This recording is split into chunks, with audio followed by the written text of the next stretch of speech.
Hi friends, நேற்று நடந்த group 2A mains exam cancel ஆகிடுச்சு. ஸோ என்ன காரணத்தால் எக்ஸாம் கேன்சல் ஆச்சு, டிஎன்பிசி என்ன அறிக்கை கொடுத்துருக்காங்கிறத பற்றி நம்ம ஷார்ட்டாக பார்த்துடலாம் வாங்க.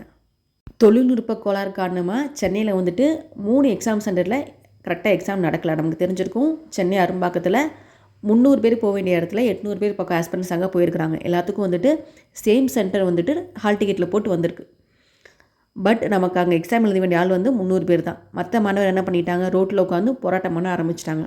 அதே மாதிரி சென்னையில் 2-3 பிளேஸில் சேம் இஷ்யூ. அதனால் தமிழ்நாடு முழுக்க குரூப் 2A மெயின்ஸ் எக்ஸாம் வந்துட்டு இப்போதைக்கு கேன்சல் செய்யப்படுது அப்படின்னு அறிக்கை கொடுத்துருக்காங்க. நெக்ஸ்ட்டு எக்ஸாம் வரதுக்கு 15 நாளைக்கு முன்னாடியே வந்துட்டு ஹால் டிக்கெட் வந்து வெளியிடப்பட்டுருவோம் அப்படிங்கிறதையும் சொல்லியிருக்கிறாங்க. அந்த ஆஸ்பிரண்ட்ஸ்க்கு மெசேஜாக வந்து அதை கன்வே பண்ணிடுவோம் அப்படின்னு டிஎன்பிசி தரப்பில் நமக்கு அறிக்கை விட்டுருக்குறாங்க.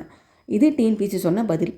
இன்னொரு பக்கம் சென்னையில் இந்த இஷ்யூ போயிட்டுருக்கப்ப மற்ற டிஸ்ட்ரிக்டில் இருக்க ஆஸ்பிரண்ட்ஸ்லாம் என்ன பண்ணிகிட்ருக்காங்க, உட்காந்து எக்ஸாம் எழுதிட்டுருக்காங்க. இது இவங்களோட லைஃப்பை முடிவு பண்ண வேண்டிய முக்கியமான 3 மணி நேரம். திருப்பூர், கோயம்புத்தூரில் வந்து ஆல்மோஸ்ட் 2 மணி நேரத்துக்கு மேலே எக்ஸாம்ஸ் எழுதியிருக்கிறாங்க. ஒரு 120-130 கொஸ்டின்ஸ் ஆன்சர் பண்ணதுக்கு அப்புறம் தான் வந்துட்டு கொஸ்டின் பேப்பரையும் ஆன்சர் சீட்டையும் சேர்த்து ஹால்லேருந்து வாங்கியிருக்காங்க. Group 2A mains exam attend பண்ண சில பேர்கிட்ட நான் பேசினேன். அவங்க என்ன சொல்கிறாங்கன்னா, கொஸ்டின் பேப்பர் வந்து ரொம்ப ஈஸியாக இருந்துச்சு, கண்டிப்பாக 200 கொஸ்டின் ஆன்சர் பண்ணியிருந்தா இந்த வாட்டி குரூப் 2A மெயின்ஸில் எனக்கு ஜாப் கிடச்சிருக்கும் அப்படின்னு எழுதுகிறவங்க அவங்களோட வேதனையை வந்துட்டு கூட்டிகிட்ருக்குறாங்க. எழுதாதவங்க, நான் மட்டும் எழுதாமல் போய் நீங்களே எழுதி உங்களுக்கு வேலை கிடச்சிருச்சு அப்படின்னா அப்போ கஷ்டப்பட்டு படித்த என்னோட நிலமை அப்படின்னு எழுதாத ஆஸ்பிரண்ட்ஸோட குமுறல். ஸோ 2 ஆஸ்பிரண்ட்ஸ்க்கு மத்தியிலையும் வந்துட்டு டிஎன்பிசி விளையாடுது. ஒன்று, கொஸ்டின் பேப்பரில் சீல்டு ஓப்பனாக வரும்.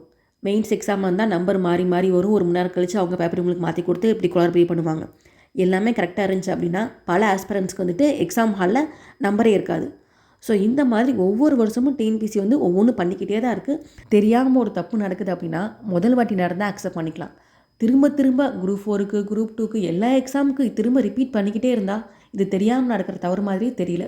So group 2A mains attend பண்ணவங்க, அட்டன் பண்ண முடியாதவங்க எல்லோரும் வந்துட்டு திரும்ப ரீஸ்டார்ட் பண்ணுங்கள்.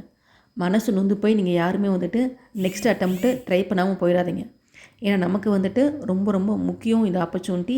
ஸோ நெக்ஸ்ட் அவங்க குரூப் 2A மெயின்ஸ் எக்ஸாம் அவங்க அனௌன்ஸ் பண்ணுறப்ப கரெக்டாக போய் அட்டன் பண்ணுங்கள். நம்மளோட கடமையை நம்ம 100% செஞ்சுருவோம். அதுக்கான பலன் கண்டிப்பாக கிடைக்கும்னு நம்பிகிட்டு இருக்கோம். ஸோ கிடைக்கும். தேங்க்ஸ் ஃபார் வாட்சிங்.